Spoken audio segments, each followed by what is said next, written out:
सुल्तान सलाहुद्दीन अयूबी अपने चिंद साथियों के साथ एक अहम मुहिम पर निकले। रास्ते में एक बेआब वो गया सहरा आया जहां पानी की किल्लत थी।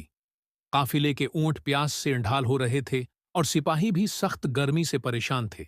उसी दौरान एक नौजवान बद्दू, सहरा में रहने वाला शख्स, सुल्तान के करीब आया और बोला, अय सुल्तान, अगर तुम्हें सहरा के रास्ते की सही मालूमात दरकार हैं तो मैं मदद कर सकता हूं, मगर मेरा एक शर्त है।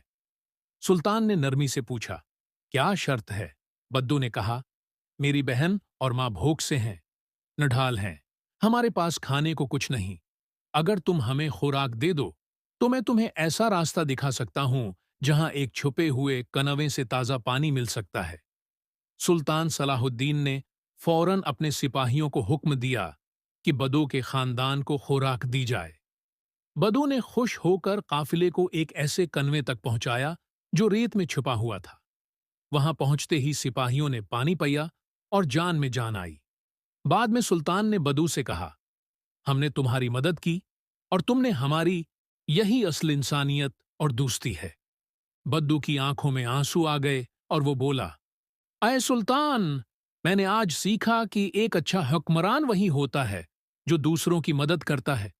मैं हमेशा तुम्हारा वफादार रहूंगा। ये कहानी दोस्ती, भरोसे और एक दूसरे की मदद की अहमियत को उजागर करती है।